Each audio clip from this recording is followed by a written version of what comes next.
Saya Pak Arba'in. Tinggal di mana, Pak? Tinggal di Desa Muara Jambi, RT 04, Kabupaten Muara Jambi, kan? Desanya Desa Muara Jambi, Kabupaten Muara Jambi. Nah, sepengetahuan Bapak dengan areal candi ini kapan ditemukan, Pak? Iya, kalau temukan percandian ini, kalau menurut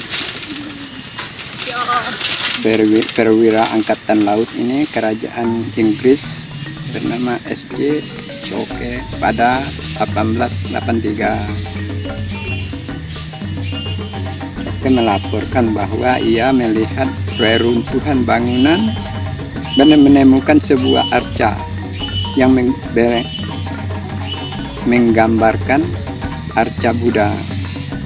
Keterangan Choke ini kemudian dilengkapi oleh T. Adam, seorang Belanda yang berkunjung ke Jambi pada 1921.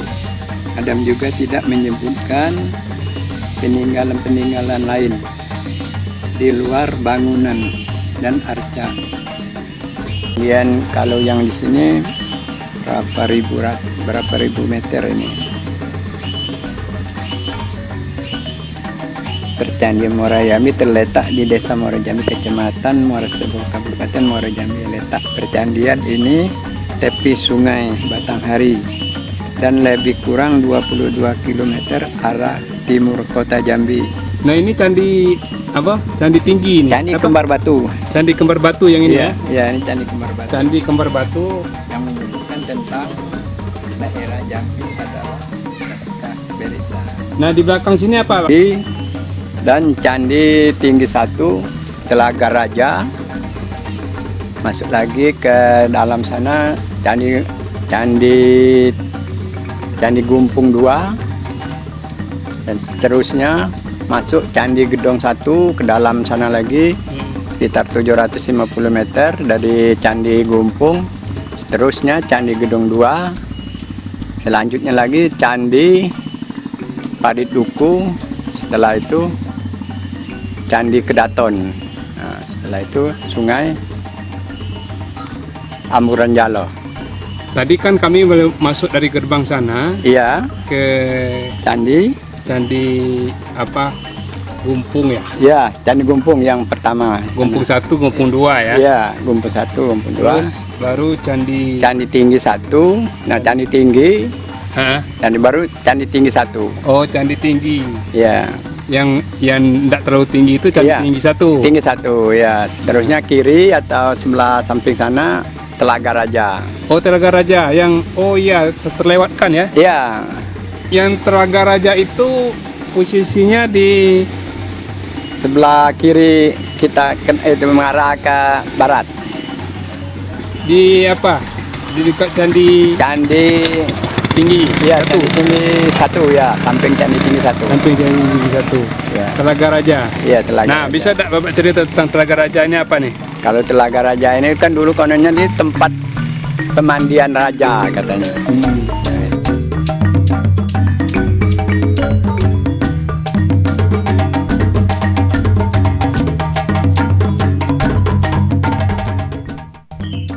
Revealing the fact of the largest complex of temples in Southeast Asia. The Muaro Jambi Temple area is a heritage of the ancient Malay kingdom and the only center of worship from the Hindu-Buddhist period in the 7th until 17th century, which is the widest in the Southeast Asia. However, until now, many facts remain a mystery about the complex of temples. Taken from various written sources, Mediator News will reveal the facts about this complex of temples a little. But even so, the editors are aware of the facts that there still needs to be a deeper study from competent resources. The complex of Muaro Jambi temples consists of 18 ruins of ancient buildings, of which 7 temples have been opened and intensive preservation has been carried out, namely Gumpung Temple, Tinggi Temple 1, Tinggi Temple 2, Kembar Batu Temple, Astano Temple, Gedong Temple 1, Gedong Temple 2, and Kedaton Temple. Other remains are ancient canals which were made from protection systems and transportation within the temple area.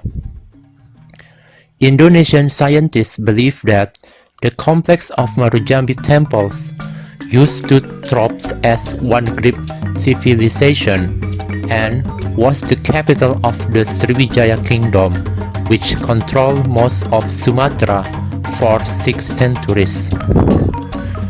The area of the complex of Marujambi temples is also referred to in a number of ancient texts as a center for the education and training of thousands of Buddhist monks from various parts of Asia. However, stronger evidence is still needed to reveal that the complex of Marujambi temples was one of the largest and most important religious complex in Southeast Asia at the time.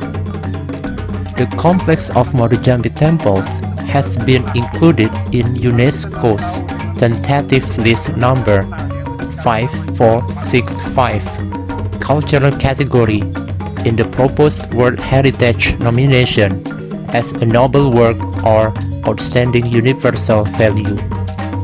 Unfortunately, although the application for this status was made by the government more than 13 years ago, the complex of Marujambi temples is still in the first of the 5 stages of the nomination process.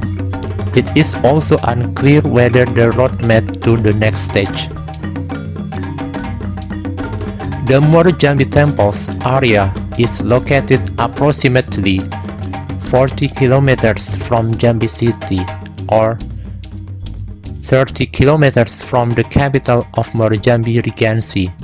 Administratively, the areas included in the Marujambi temples cover 7 village area, namely Dusun Baru Village, Danau Lamo Village, Marujambi Village, Kemingking Luar Village, Kemingking Dalam Village, Teluk Jambu Village, and Dusun Mudo Village, and the 7 villages are Marosebo District, Marujambi Regency, Jambi Province.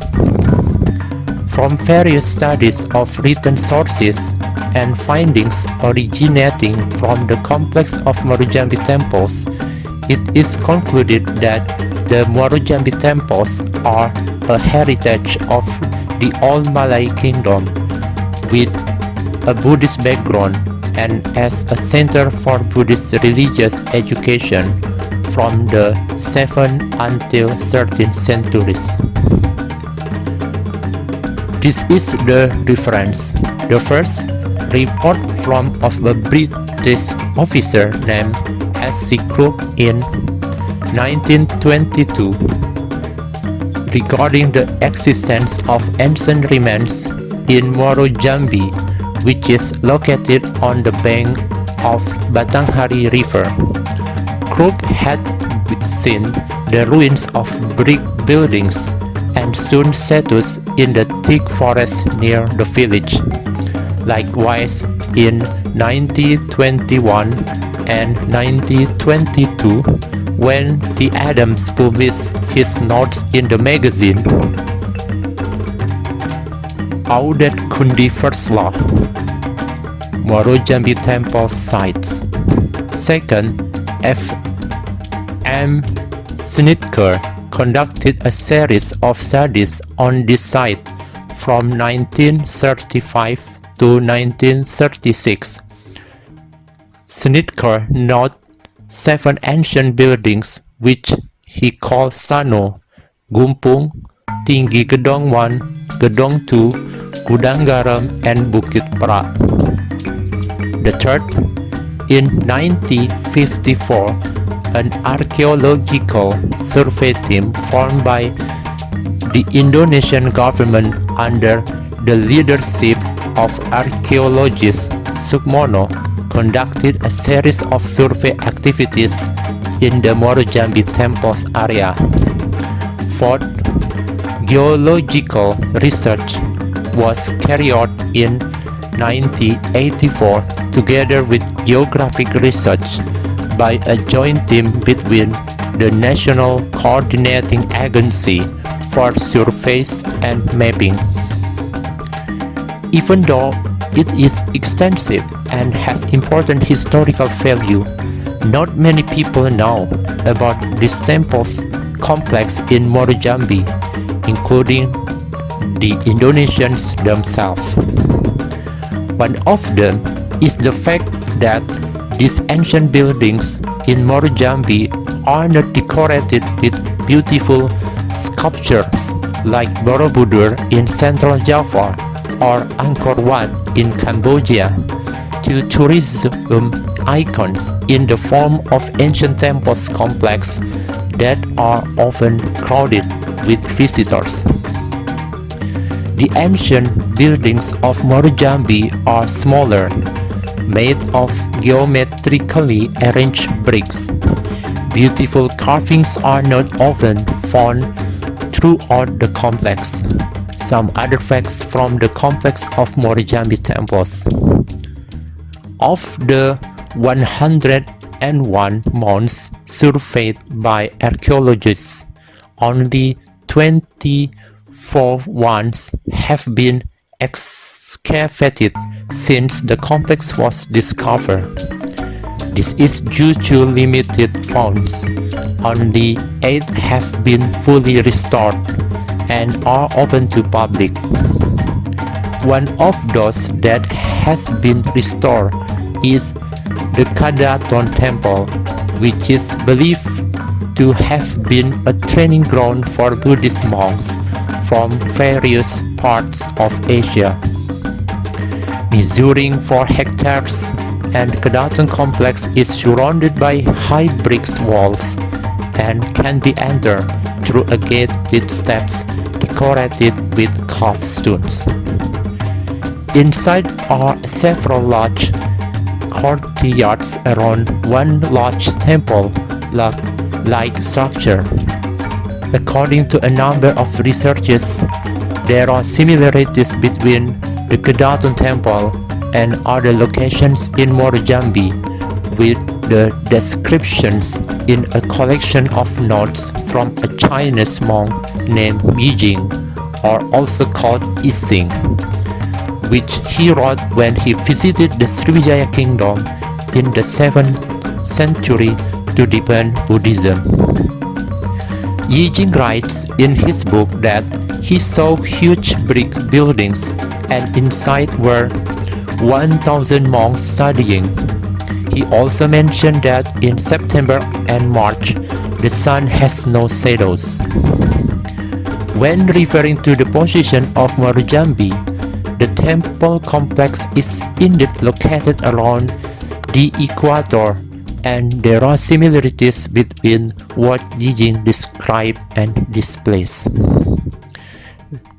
Still, according to a number of researchers in the article, there are also similarities between Muaro Jambi and what the great 11th century Buddhist teacher Atisa Dipankara Srijnana wrote.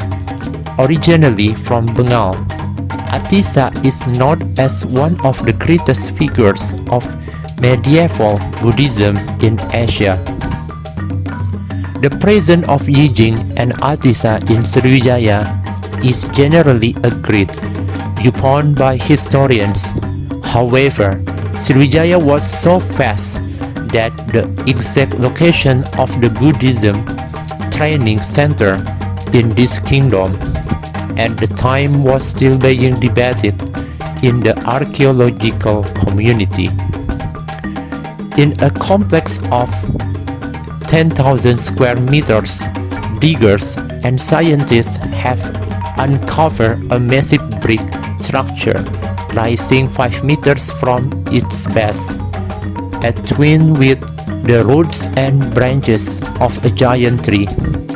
Scientists also found fragments of carved Buddha statues as well as 4 smaller buildings, mostly in ruins.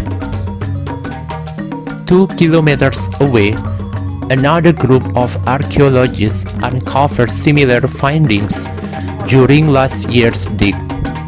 In one complex covering an area of 6,400 square meters under layer upon layer of soil, there are the ruins of at least 20 brick structures along with various artifacts. There are still many potential temples in Muaro Jambi that have not been empowered, and the local government has actually made such efforts, such as the intention to return these temples to their original function as a place of education. The government is also considering the possibility of transporting tourists to the complex of Muaro Jambi temples via the Batanghari River, one of the main river routes in Sumatra, and through the ancient canals that connect Batanghari River to the temples. It must be interesting for tourists if you can organize a boat tour starting from the city. But again, the problem of limited funds is an obstacle. So, a little description of the facts about the complex of Muaro Jambi temples. Thank you.